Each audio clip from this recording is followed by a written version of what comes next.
topics and opinions expressed on the following show are solely those of the hosts and their guests and not those of W4WN Radio, its employees, or affiliates. We make no recommendations or endorsements for radio show programs, services, or products mentioned on air or on our web. No liability, explicit or implied, shall be extended to W4WN Radio, its employees, or affiliates. Any questions or comments should be directed to those show hosts. Thank you for choosing W4WN Radio. Welcome to Success Secrets Exposed with Sally A. Curtis, where we share stories of challenge, success, and inspiration, along with practical tips and strategies to move you forward to your success. And now, here is your host, Sally A. Curtis.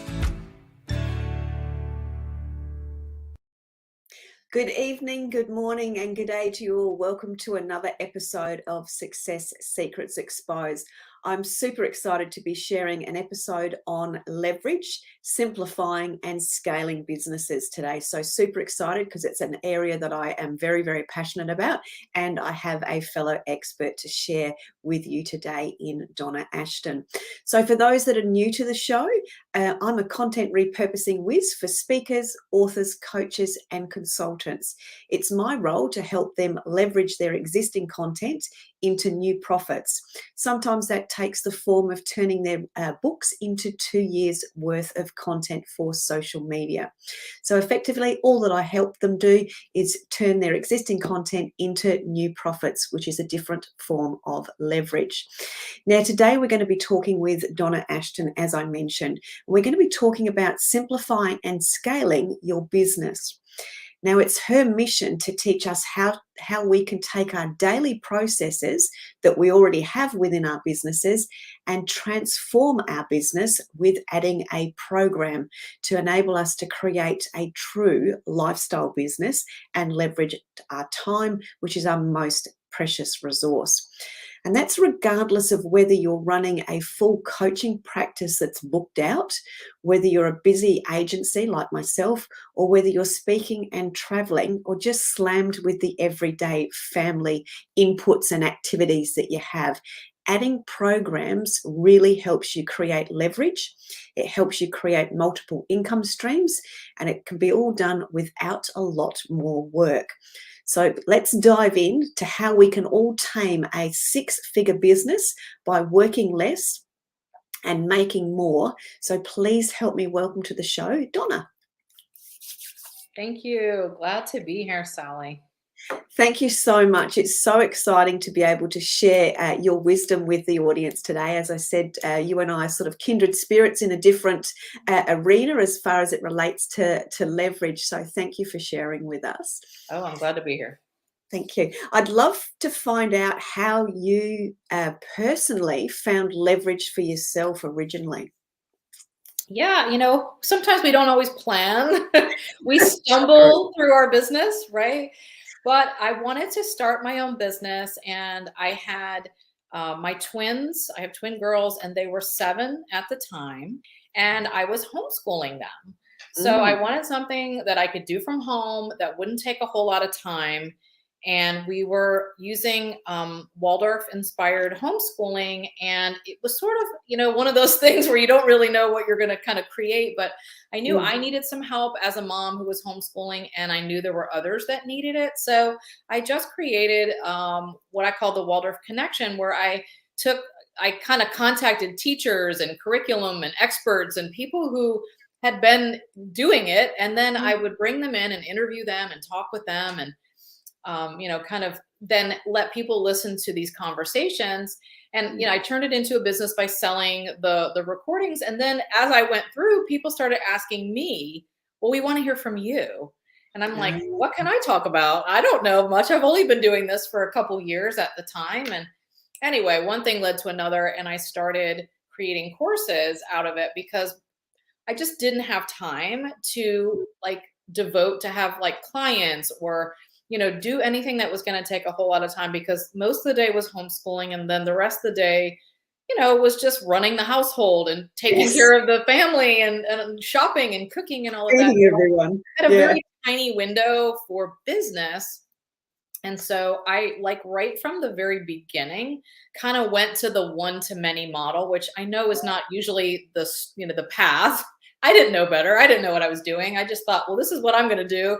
And it worked. So I just kind of started way back. This is like the end of 2009 and 2010 when I created my first course. So this is way back when I don't even think they were called courses at that time, but it was like, just get your online training and workshops or whatever. And so I started creating a bunch of those. And people loved it. And it was a way that as busy moms themselves who didn't really have any more time than I had, they could kind of, listen at their own pace. And I created some core programs that after doing a lot of different things, then I sort of settled on some core programs, and I would bring them out once a quarter and sell them. So I had this whole, turnkey thing where like, you have to get it right now, and I sort of went along with whatever like the planning stage during the summer when they were planning. And, I had the whole thing, and it was great. And it just kind of gave me so much experience. And then some of those moms began to ask me to teach them how they could, while they're homeschooling, how could they make a little extra money on the side? So it was just a natural progression. And I'm like, oh, I love that part. I love the business side and the marketing and the creating of the courses. To me, it was just something I could do naturally. I don't know. I don't have any background in like, curriculum design or anything like that. It was just something I could figure out. So I started helping other people, and thus kind of birthed the other business, the business that I have now in 2016, to help, entrepreneurs. And it started with moms, and then it kind of moved on to entrepreneurs, and to help them create courses in their own business. Yeah, brilliant. And I think there's a couple of things you've touched on there. The one-to-many approach is deemed you do that later. And I love the fact that you didn't know the rules, so therefore you just did it. First place, which is so, to me, the epitome of a successful entrepreneur, is that you just don't know what you don't know. But if you just keep doing and trusting in the process and forget about the how and what everybody else says, that's where the magic happens, because you're literally falling forward, you're falling into what you should be doing. So that's such an exciting part of the story. And the other bit that I heard in there was that there was you worked out that there was some core pillars within what you had created. So you tried lots of things, and this is the thing that I see lots of speakers and consultants, particularly when they're getting going, they want to try the one thing, whereas when you try lots of things, you actually find what the pillars are, and you actually find what people are going to buy or resonate with and then buy. So can you sort of share how many things did you sounded as though you created lots of things and then set it on these. Talk us through some of that, because that gives some inspiration for the audience. I mean, again, I didn't have any idea what it was going to turn into at the time. It was just like, I'm going to help myself and help others. And then when people started asking me to do the courses, I was like, oh, what can I possibly teach? I felt like that. We're always like, well, what do I know? That whole imposter syndrome. And I'm like, well, I know how to create organization and like get things done. And, so I started there, and then I got some success with that. And then I went to the next and the next. But yeah, I think it's, sometimes I had good ideas and that didn't always work. I learned my lesson with that, and story I tell, it's like, you have to really test your audience and ask, and, what I call find their migraine problem, because, because if you are solving a headache problem, people can just, take some aspirin and go on their way. But a migraine problem, they have to get help. Like, a migraine problem is a serious thing that they can't, they need help from something, or they can't, like, think of it, if you get a migraine, I get migraines, so I use that, but it's like things stop. Like, you have to go lay down, or you have to take the medicine, like you can't continue. So you want to find that serious problem or something that they have to get help with.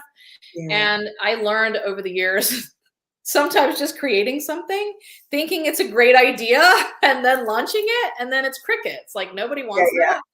And I'm like, oh, that was a bad idea, and sometimes even what people will pay for too. Like, in the past, I had people said they all wanted something, and it was like this 95% of the people told me they wanted help with the organization of their day, like getting more done. So I thought, great, this is going to be my slam dunk course. Everybody's going to buy it. And I'm going to be like retiring back here, right? And 2 people bought it. And I was like, I was actually kind of angry because I had surveyed and I had never done this before, but I went back to my list and I was kind of like, what happened? Why didn't y'all buy this? You all told me you wanted it. And they were like, well, we're on a limited, we're on a 1-income families because we're home with our kids. We have a limited budget. And so we want to keep the money that we have set for homeschooling for curriculum and for art supplies and for books.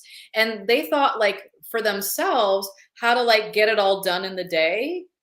That was like a luxury or something they should be figuring out by themselves. So it was a lesson learned. And I actually took that course and popped it inside of another course because I know that that's the first thing they needed, but they didn't want to pay for it in that format. So sometimes you have to try things, and what you think is going to be the great thing many times is not. But I've had something similar myself. It flatlines, doesn't it? It does, and sometimes there's no rhyme or reason to it, but later on you can kind of go, okay, well, but this resonated. So, like you were saying earlier, sometimes you have to let your passion kind of pull you forward and don't give up if the first thing doesn't work. Or if I had given up for every failure, my business would have been over a long time ago. So it's like you just have to persist and think, well, and then you get a little traction and you're like, okay, and then you have to keep going. So sometimes the things don't work, but now that I've been doing it for so long, when I'm helping people, I can help them avoid some of those pitfalls. I didn't know what I was doing back then. I was just throwing spaghetti at the wall, and hoping things would stick. And then I was able to kind of like create something. Like I was just like doing things for anybody who wanted to come and anybody wanted to homeschool. And then it was hard because people were like, I want you to tell me about 3rd grade and 5th grade and this grade. And I'm like, oh my gosh, I don't even know my kids are like in 5th grade. I don't know how to teach 7th grade. And so I had to come up with something. Like I started like focusing on people who are new to Waldorf homeschooling. And that made all the difference. It was like what I loved. It was what I felt comfortable teaching. And they needed it because they were brand new. And it was like, what's happening? So I set myself up as the expert for like the Waldorf newbies. And I went that. But again, it took me a little while to kind of dance around and kind of figure it. I think that, if you think you're just going to sit down and plan out your business, I doubt that's going to, maybe some people do it that way, but even the second business, it's like, it doesn't work out the way you think it's going to work out. So no, and that's part of the entrepreneurial journey. It's so humbling, isn't it? Because but it's also the fun and the joy. Like if it's all planned out, what fun is that, right? As an entrepreneur, we want to have new, fresh things. And so as we evolve, our businesses evolve. And even started with courses, like I started working with moms, and then I'm working with high level 6-figure entrepreneurs. So it's a whole, different thing. And as I evolve, my business evolves, and what I'm saying and doing, what I've learned, it changes. And so you've got to change. And with the world changing, you've got to change too. Like you can't just be stagnant over here. You've got to go with the flow or you're going to be left behind. I'm sure you know what I mean. Yeah, very much so. And what I loved about what you were sharing there is, when something hasn't worked, you've stored it and then you've actually reused it. So from a repurposing perspective, that's everything that I do. Is everyone's got all this stuff that they've tried that didn't work at the time. They've learned a lesson on, so they've been able to move forward with it. But then they've realized, that element or that segment I can actually put over there, or I can turn it into a lead magnet, or I can do something with it. And that's, I think, the beauty of, just going with the flow and being pushed forward by your passion, as you said, and listening to what your audience wants. Even if they say they want it and they don't actually want to pay for that right now, there's a way that you can use that, as you did, to serve them better, which then helps to leverage and evolve your business because you've got more experience to then take that experience that you've learned to leverage into a higher quality or higher price bracket client, which is exactly what you've done. So Yeah, that's brilliant. So tell us a little bit about what you, I suppose, the common problems that you see as it relates to and I love that, the migraine problem versus the headache problem, because that's so eloquently different, isn't it? Yeah. As it relates to helping these people up level their business and their income and their lifestyle through creating some foundational or using their foundational processes for programs. Yeah, I think when people think about, and I've worked with all different, Yeah. like everything from lawyers to artists to, CEOs to coaches. So I've worked with like the gamut. But I You did good think listening. when, and you've got to have something that is working. Here's the thing, like something that's working in your business. And I do work now with a lot of people who are doing one-to-one work, like whether, like we said, coaches, an agency, a graphic designer, web design, somebody who's doing like projects and one-to-one. So they're looking for something to start. It starts to get too busy, right? And they're kind of like, okay, I can't continue down this road of taking on more clients. Like it's almost like their business is going too well for them, right? Like But these they're are hitting going great, capacity. but I'm maxed, right? Like I Yeah. can only take on 15 clients or 12 clients or 20 clients or whatever it is for them. And Yeah. then, but that at the same time, they want to scale, right? Yeah. We always have these big dreams, but next year I want to double my income and I want to make, I want to make 250, I want to make 500, I want to, I want to keep going. And it's like, how can they do that? So Mm. I want them to know you don't have to reinvent everything. You don't have to like suddenly go, now I have to go make a course. And it's like this whole different thing because, they don't know. Many times people don't really know what it takes or, what they're going to put in the course. But what I like to do is take what's already working in people's businesses and the process that they already have, whether they know they have a process or not, Yeah. because they do, whether they know it or not. And I help either pull it out of their head or Yeah. take what they already have. Many times they'll come to me. In fact, I just had a woman send me her book. She's like, I have this book. Can you help me turn it into a course? And I'm like, yes. So taking, like you're saying, repurposed, presentations, videos, a workshop you did 2 years ago and then haven't been able to do something, but want to turn it into a course. And I can take all of that information and kind of organize it into something that's marketable, that makes sense, and that will deliver really good results for the clients. And so you don't have to reinvent the wheel. You don't have to be like, okay, now what am I going to teach? Like, you just take what you're already doing and package that up into something that gives you, it's like it does the work for you. It's the workhorse. It's the one that shows up and does all the teaching and all the training so that you don't have to keep saying the same thing over and over and over again to all of your clients. Like I talked to this woman and she was literally like booked and working nights and working weekend mornings. And I'm thinking to myself, how effective are you for those people who you coach at 7 o'clock at night, versus the ones that you get, the fresh ones in the morning?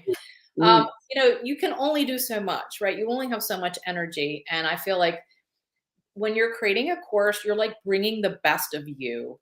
Oh, well When said. you're making those recordings, you're like, I'm bringing the best, the highest vibration, the highest level of what I'm saying and bringing all of that. And so that people can watch that anytime. And you don't have to be like, oh my gosh, I'm so tired. I can't believe I have to say this again. Right? We've all done that. Yes, for sure. Yeah. And it's like, it's almost like it's a time saver for you and it's a time saver for them. They can watch these, recordings or whatever, audios, videos, whatever it is, they can watch on their own time. And, maybe they need to see it 3 times. Maybe they need to go back. And if you're just coaching them one-to-one, they don't have that option. It's like they have to wait till the next week before you bring the next thing or that kind of thing. So this kind of like all this sets it up for when they come to talk with you, you have specific things. Like it's kind of like laser coaching then. Like they've already watched it, they've already formulated, they're coming, now here's what I have. I love that video. And here's one question I have. It's like, it just like brings things a little faster. So maybe you don't have to have an hour coaching call. You can have a 30-minute coaching call. This is what I did for my client who was so booked out. And I said, well, if we have these trainings, What if you could just, like, if you've got 12 clients and you're doing 12 hours a week and now you're doing a 30-minute call, you've just cut your time in half. That's a lot of hours you can reclaim. Yeah. So, I mean, there's many ways to do it, but basically we're just taking what they're doing and putting it into this workhorse thing. And I don't want people to think that it's like, well, it's not the same, because I get that. Like, well, how effective could it be? One-on-one is better. And I beg to differ. I mean, obviously, you do want to have still some kind of support or something for there, but in a group setting, or even if you let them watch videos and still have a one-to-one session, it's going to be quicker. They're going to be more focused. They've already had time to think about it, and they can bring the questions they need, instead of like, oh, when you hang up, isn't it always the way? I would get off with my coach and I'm like, oh crap, I wish I'd asked her that, and then by the following week, it's not relevant anymore. I forgot what it was. Yeah, So, I think too, with what you've also said there with the videos in the example that you've provided, I'm hearing very much the magic secret sauce to building momentum for both yourself and your client. yes. That's Everyone's busy. Everybody, Yeah. like, who wouldn't rather have a laser session for 30 minutes than an hour with their coach if you're doing the same thing, or maybe even being more focused from the client's perspective? It's like, great, I don't even have to be, on the phone this much, or, and so I think it is helping. It gives a different type of experience. And if you're in a group or a small group, I feel like you learn so much by listening to others, because the way I do it is like, I have my modules, and then we have like a weekly call for the group, whoever's in. So it's more like a hybrid. And I find, and this is just something that I've seen, and this is even before 2020, that self-study courses are just, people don't finish them. People aren't getting results from them. Like, and it's a very scary statistic is like only 15% actually finish them.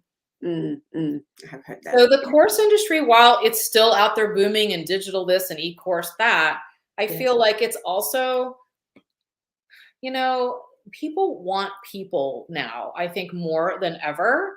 And so we don't have to like throw it all away and go back to what we were doing. I want us to do business a little different. I want us to think about what the best is for ourselves and for our clients, and really create an experience that gets them just as good, if not better, results than the way we did it before. And it doesn't have to mean we are, killing ourselves and working these long hours to serve our clients, because that how can that really serve, if you think about, like I was saying, but what if we're refreshed? What if we're excited to get on this call and we bring our best, instead of like, oh, not another one. Right? Exactly. I just want to add to that too, because one of the things that I talk about when I've been asked to speak on content repurposing is I often say is, your clients are fatigued and you're fatigued, and we need to solve both of those problems at the same time. Yeah. And what I'm hearing through, as we talked about, that we're creating this magic source of momentum for both us and the client. And if, from my own experience, being in a community and a group where we do exactly what you've just said, we've got training material that we watch, and then we catch up for that week, that once a week where we catch up as a group. I remember getting there and I'd had the rotten week, and I was having scaling issues, and we were having a conversation around this. And when you're having one of those migraine moments, you actually think that it's just your migraine and that nobody else could possibly ever have that migraine. Right. And it was really uncanny, because there were 6 of us in that group, and we'd actually all had a similar week. And the things that I thought were only happening to me was actually happening to everybody. So listening to the room, there was so much tacit knowledge and wisdom within there, that it gave me a very different perspective and so much more inspiration to go on and implement. So, that in itself is adding so much value to just a one-on-one. It juices you back up. Like, you're like, I'm back in. Okay, let's do this, instead of like falling off by yourself. Like you said, it's hard. Being an entrepreneur is hard no matter what. And so trying to do it in a vacuum, by yourself is really hard. But if you're around others and you're like, oh, well, she's, like you said, you've got each other's backs, you're kind of cheering each other on. And even if you have a crappy week or whatever, you're still like, okay, but let's just keep going. And, there's light on the other side, right? Yeah, and it's not the train. It's actually everybody else shining the torch and shining the way forward, you know. Yeah, or somebody does have like, oh my God, I made a sale or I did this, and it's like, all right, then you're kind of re-motivated, and it kind of, it's like I call it bringing them back into the fold. It's like gathering them back in, because life happens and you get distracted, and and it's all of that. And if you don't kind of bring people back in, it's easy to just kind of, just keep falling off into never land somewhere else where they never return. And that's that key around, people are really wanting that connection now with everything that we've been going through and all the rest of it. So with an example, because I can understand the coaching element, can you share an example of somebody that's perhaps not necessarily, or this is my perspective, not necessarily in a coaching arena, but more in that consulting. So, something like you mentioned a lawyer and those sorts of things. How do they bring something that's a little outside of their industry into their industry to create leverage for themselves? Yeah, I've worked like realtors and lawyers and that type of thing. And they usually have something that they want to teach, or some form of super knowledge or some experience that they have learned, and they want to help their fellow realtors or their fellow lawyers. I had a woman who created, she was a lawyer for, what do you call it? When you have, like, the companies have to have all of their procedures, like, just done correctly. It was for doctors who had to have all their stuff.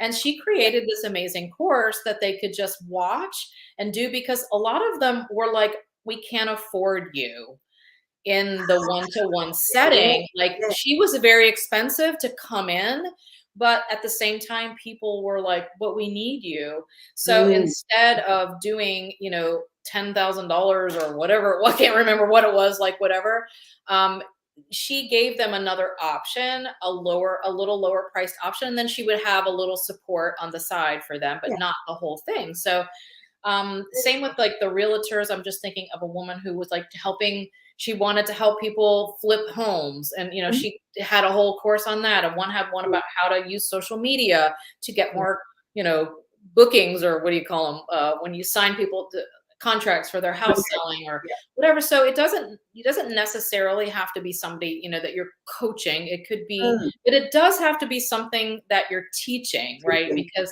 you're taking them through a process. So even like a web designer, or a graphic designer or something. Now, obviously, if you're making people's websites or something, that, or like giving people massages, there's another one that I've worked with, some like healers and things. Unfortunately, we haven't gotten to that place in our technology where you can like massage someone through a course, but I would like to buy that if they did. But you could still teach parts of things. Even like a chiropractor, I had one, she wanted to do, because obviously you can't like adjust somebody, but she talked about posture and about, nutrition and about like gut health and all this. So exactly. There's always something that's probably something they're teaching when their patients come in, or where they're, or something they're like, gosh, these people are so inexperienced, they really need this, or you see that need for it. And you're like, I know exactly how to fill that. So it doesn't have to necessarily be like the one-to-one clients, but it has to be something that you could teach that people are wanting. And like that migraine problem, like, oh my gosh, I need this. And they know they need that. So then it makes it an easy sale when you're just like filling and creating the solution to that migraine problem. Yeah, I think that's so beautiful in that, there's elements that we always do get asked. There's that question that we do get asked. And I know many years back when you're filling out the, what are you good at form, trying to work out what you're meant to be doing, if there is such a thing that we're meant to be doing. Right. It's, what you always get asked for all the time. It's like, yeah, I always get asked for that. But then you sort of look over here. Yeah, I always get asked for that. But you look over here and it's like, if you're always getting asked for it, there might just be something in there. And one of the things we often talk about is, sometimes what we're bored with, which is that thing that we're always getting asked with, there's money in the boring. Yes. There's an opportunity in that, if you're getting asked for it all the time, but you're bored by it, maybe it's, that could be the first opportunity for a program, or something that adds into a program later, and those sorts of things. And I want to say something about this, because this is something that in my own journey, we're always evolving. And, Yeah. I've been like the last couple years have been like 2020 was great. Like everyone was coming online and doing courses. Then 2021 started getting a little weird with Yes. everything and in marketing and with courses and different things. And so I have a really good friend and she was like, well, why aren't you teaching the rest of the stuff that you do? Like you're talking about leverage and working less and making more. And I'm like, I am teaching this. And she's like, yeah, but what about the rest of it? And I was like, what are you talking about? What do you And mean? so Yeah. she had this went on, this was like a year ago. Okay. And then in the summertime, this conversation came around again. And I thought, what is she talking about? And I had several people kind of say this to me. And finally I was like, well, what are they saying? I really had to kind of step back. And she kind of gave me some examples. She's like, you've never had a business where you've been like crazy and it's always been very structured and you only work. She's like, you work less than anyone I know. You make the money. And how have you done that? It's not just courses. And I thought it was so interesting. And it was a whole process of me like almost like backing myself out and looking at myself. You know what I mean? Yeah. And it's like, and Just the your first, genius. and Yeah. I was like, what am I doing? I'm like, and I realized there were a lot of things, and I was unconsciously like when I would coach people, I was like saying it, but I wasn't like saying it as part of my business or whatever. And I went to her and I was like, oh, I see what you mean. And the first thing I was like, well, can't everyone do that? And Yeah. this happened within the last 6 months to me. And they were like, no. And then the second question I had was, will people pay for that? Yeah. So this is like, if there's that thing and sometimes you don't know what you have. And now suddenly I'm bringing all this simplified. This is when I started talking about simplifying your business. Before it was all about courses. And though I was still saying the same words about working less and making more and leverage your business, I was not giving the other little tools in there because I just assumed everybody did it the way I did it. And I still, to this day, even though I've been on this track with personal development and finding your genius for years, I could never really nail what it was. So maybe it's like, I'm ready to teach it now because now suddenly it's revealed. But there's something that you think is like, oh, everyone can do that. And who would pay for that? Now, that's the thing I want you to stop right now and talk to somebody else because you can't see it. You can't see it. And I was like, who can't do that? And then they're like, everyone. I'm like, oh. Yeah, everyone except you. Yeah, absolutely. And that's why I use the word inner genius, because there is that thing that we all do that is so effortless, that comes to us so naturally that, we give no value to because it is so easy and so effortless for us. But everyone's looking at you like going, we don't know how you do that. Can you please tell us? And I thought I had already nailed all of that, which is kind of fun. It's been a fun journey to go, oh, now I have some fresh stuff I can bring. And it was really interesting to look at my own business and what am I doing and kind of be the detective there. And I think there I go. I just did something. And it was like, I'm writing it down. It was really fun. So now I'm like bringing a lot of other things and I'm like, gosh, I should have been doing this all along, but who knew? But isn't that the thing that we say all the time as entrepreneurs, and as you've said, as women, we're evolving, and as people, we're evolving continually. So therefore our business does. And that I should have done this ages ago. I should have done this ages ago. That really, it's not so much that it should have been done ages ago. It's just that you've actually now seen the insight of your inner genius. And now there's so much opportunity. You've recreated so much opportunity for yourself and for your clients, because now you're becoming into that scaled, not scaled in a business sense, but scaled in a delivery and service sense. You've got a new level of service that you can bring to the world. So I think that's and I think the world is ready. I think there's like I'm ready now to teach it because now I can see, and the world is like ready. Like I've been doing this for 12 years, but now everyone else is like, hey, we don't like to do business this way. We're tired. We're burnt out. We're ready to do something new. So it's kind of, it's just like synchronistic, like yay. Isn't it magic how timing just sorts itself out when the timing is right? And it's not always our timing that needs to be right. It's when the client's timing and our timing aligns. So I love that. One of the other elements that I was reading on your website was the quote, don't scale a messy business. So can we dig into this? Because this is one of my things that I see a lot is like, I want to scale. It's like, yeah, but you've got no systems or processes in place and that looks like a nightmare. So talk us through that. Yes, and so many times people will come to me and they're like, I want to do a course. I'm ready to do, and we take a look at what they're doing because I can't not do that. And obviously now I know why I couldn't do that. It's like, we need to look at the whole thing. Like, are you even like, can you even handle this? Like, and so if you've got like balls to the wall, just, like things are crazy, you're paddling just to keep your head above water, and you decide to scale that, you're only scaling all of that mess, and all those problems are just bigger now, and they're like on a bigger scale. So I know people want to scale and they want to make more money and all that, but you have to do a little.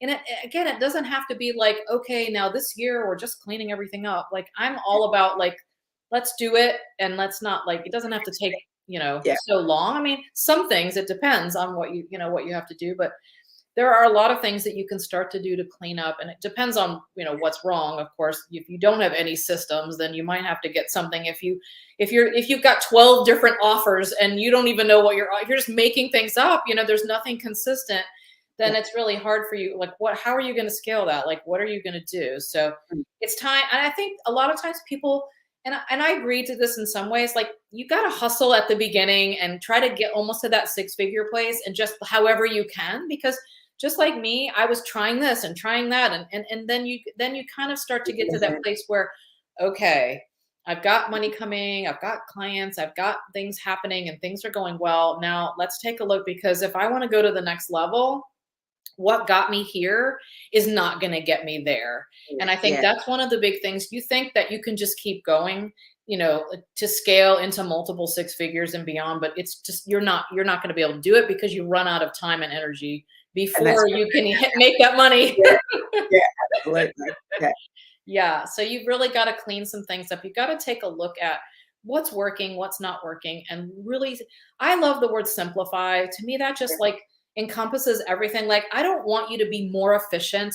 I don't want you to be like more productive. Like, I think those are like old, like, stale things. Like, I want your business to be simplified, and I want you to have time to do what you want to do, and spend just a few hours a day working, or only work 3 days a week, or whatever it is you want. Like, I feel like we have this like construction, and I did this podcast episode about where did this come from, where we have to work 9 to 5, right? Many of us worked in corporate or worked in a job, and we just assumed as entrepreneurs, that that's how we have to do it. And if we don't, we're like wasting time, or we feel guilty or something. Like, there's this whole thing around, why is it like this? This whole, I don't want to bash men, but sort of a masculine approach to business. And I think now it's like time to, kind of, I don't want to say balance even, but like, why do we have to do it that way? Why can't we build our business around our lives instead of our lives around our business? Well said. Yeah. Mic drop. Very, very well said. And I think, as you said about the entrepreneur, and I'm just laughing at myself because I'm just currently doing some lead generation. And, part of the process of what going through that's from a systemized approach is, what times, and it was sort of like, we instinctively, when we were going through and setting it up with a client, we went 9 till 5, and 2 days in, we've sort of gone, that's not working. And it's sort of like, we need to actually adjust this to how you naturally operate. So it's not 9 to 5 for you. It's like 7 to 9, 7 a.m. to 9. That's where it needs to be. But how easily we default to what's perceived as normal. Right. Point number one. And point number two, how much by doing that do we actually overcomplicate what could in actual fact be incredibly more simple? Yes. Yes. And I think because I started off with no time, and I had to just do it. I don't know if that's it, or it was just my like natural way of having boundaries and just doing things in a very compartmentalized way, and just like doing it. I never got too much into that. There were a few times where I started having lots of calls and lots of things, and I thought, oh my gosh, is this what people do all the time? I don't know how they can do it. I can't do it. I don't want to do it, but yeah, it's interesting. Like, why, I feel like the world is like just waking up from, the last couple of years, and like, let's not go back to the way things, people are like, let's go back to the way things were, but we don't want to go back to the way things were. Yeah, recraft. like things are like, let's change the perception. Like, what if you came from another planet and you never worked before? And like, what would you decide if you had no preconceived notion about what your work could look like? Why can't we almost like meld our Mm, businesses? Because especially as women and we work from home, like our yeah. business and our lives are weaved together. We're not like going off to the office and then coming home, most of us, right? Yeah. So it's like we need something that fits today's, our lives. And why can't we just create something that Mm. supports the whole thing as one big package and like Can I meld it together? Yeah, absolutely. A part of that, there's a question that keeps popping up, and as I've had that question come into my head 3 times, it's sort of like, well, you're gonna have to ask it now because it's been 3 times. Do people know, in your experience, what is actually working in their business until they have a conversation with you? Well, maybe not. I think, people are just like, it's Yeah. all going like this. But when we take the time to sit down and we start looking, where do your clients come from? I had this woman, she had like this, and I said, like, where is the money coming from? Who's getting the results? We really started looking. And she was like, I have to hire people. I don't know what I have to do. And it was very like, we did the little exercise about, what are you spending your time doing? And it was a very aha moment of the awareness of Yeah, that, of like, what is like, how many things we're doing that don't even work, and right? we don't And realise like yeah, posting on social media, doing all this other stuff. Let's make reels. Let's do this. Let's go live. And like, none of that was like, and how many of those things don't even like, that's not even where your clients are coming from. How many? So like, let's sit here and like really dig into what is working and yeah. do more of that, and then let's let go as much as we can, start going to let go of what isn't working.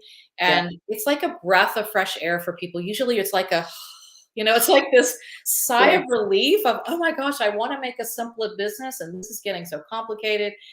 And I think they're just looking for permission, almost, of like, you don't have to keep going like that. You don't have to follow that model. I absolutely agree. And I wanted to get your insight on that, because one of the things that I often have with clients is that they've got stuck in that whole content creation. But more Right. importantly, they've got stuck in, I've got to be on all these channels and I've got to be posting every day. Oh my gosh. And in reality, when you actually look at the numbers and the statistics, I've got one client that went from, 7 days, 3 channels, all that sort of stuff, that literally went down to 1 channel, 2 days a week on the specific days that his audience is online. And things did this because it was uncluttered, it was easy, it was Yeah. joyous for him, because we were able to simplify, as you said. Yeah. And I think that becomes such an exciting word, because simplified actually enables you to let go of all the complexity that we like to try and add and throw in at everything. Yeah. And we don't need to now. We No, we actually are don't. giving people permission to not do that now. Exactly. Right. Yeah. So just as I knew our conversation would get entrailed and we'd get into some really juicy bits and pieces. But can you share with the audience a little bit about the offer that you've got for the audience, which is your simplifying template, if I'm saying that? Yeah, it's just sort of a kind of a checklist, if you will, of what you can do to start simplifying your business and scale, like sort of the steps that you need to do this. So if you're like, oh, I want to simplify and I want to scale, which I find is usually what people want. Yeah, That absolutely. way you can kind of go in there and look like, here's the things for the simplifying and here's the things for scaling, so that you can start to see, what is it going to take, and, what do I need to do to start moving forward with that, so that you can be like, okay, great. Because a lot of times people are like, I want to do this, Where do I but I have like start? 5 minutes. Like, how can I mean, people say I want a course, but I can barely take a shower, and eat. So it's like, okay, we have to start small. We have to, you can't just go from working, 7 days a week to just 2 days a week. Like, there's little bits, but I find it's almost like a snowball of, when you Incremental. start, as you're pushing it, it's getting bigger and bigger. And once you get a little chunk of time, then during that time, you can create some more time and all of that. So it's just like looking at what has to be pruned, I call it, back in your business. So there's some good tips and things in that template to kind Yeah. of get you started and start looking at your business in a little bit different way. Like we were saying, sort of backing up a little and kind of taking a look at, okay, what can I do? I know I can't throw everything out, and I don't don't want you to do. We just have to kind of tweak a little bit and prune back a little bit, and just give a little fertilizer to what's working, and just kind of trash the other stuff as we can, prune as we can, and like get rid of what we can. Yeah. And I think that's so eloquently said. So for those that are listening or will be listening to the show after the fact, the website is www.Donna Ashton, DonnaHashton.com/template, and you'll be able to get that template. And of course, that will give you the same access to be able to connect with Donna as well. And for those that also are on LinkedIn, you can find Donna on LinkedIn and on Facebook as well. So what we'll just do very, very quickly now is just nip to a very, very quick commercial break, and then we'll come back and do a very quick recap. Are you a speaker, coach, or consultant wanting to increase your reach and impact? Need to save time and leverage your resources? Content repurposing is the fastest way to increase your visibility, credibility, and profitability online and reach your audience with ease. You already sit on a mountain of gold that is highly valuable to your audience. It's in your books, training manuals, articles, and presentations. We regularly turn clients' books into 12 to 24 months worth of content. Let us turn your existing content into visually stunning, bite-sized content tiles. Content repurposing is the easiest way to turn your past into profits. Turn your existing content into bite-sized glitter that you can sprinkle everywhere with ease to attract your ideal audience. Let us amplify your voice, your message, and your impact. Find out more at sallyacurtis.biz. So thank you very, very much for joining us. And just as part of a very, very quick recap of today's discussion, it's been very much about do more of what is working. Also, time is not renewable, so take as much opportunity to claw back as much time and create more leverage for yourself, and really, really look at what's working in your business so you can leverage that. If you're unclear of what's really working in your business, then certainly book a discussion and a conversation with Donna so she can help give you the insights around that as well. Next week, we'll continue the conversation on scaling, and we'll be talking about how to bring in customer service and customer-centric sequencing to actually help you to continue that scaling process within your business. So Donna, thank you so very, very much for sharing so much of your wisdom with us, and so much of the entrepreneurial journey that we're all on, and the roller coaster ride, and the insights that we have as humans, in that when our inner genius is shining, we do get those little universal nudges, and we get directed into the right place. Any closing words or comments or invitations from you, Donna? Something I just want to say that you were saying about time is non-renewable, and I really feel like we're at a place in our lives and in the world where we start to really see, what matters. Yeah. And of course, we want to help people, and we want to create something that will impact the world, but we also want to spend time with family and do the things that we want to do. So, why not do it? Why not do all of that? Like you shouldn't have to pick one or the other. You could, really create something that gives it all to you so that you can live the life that you really want and not have to sacrifice, time with family, or not being able to help as many people as you want to help in your big mission, and to really have a life that's fulfilling and gives you everything you want. Brilliantly said. Thank you very, very much, Donna.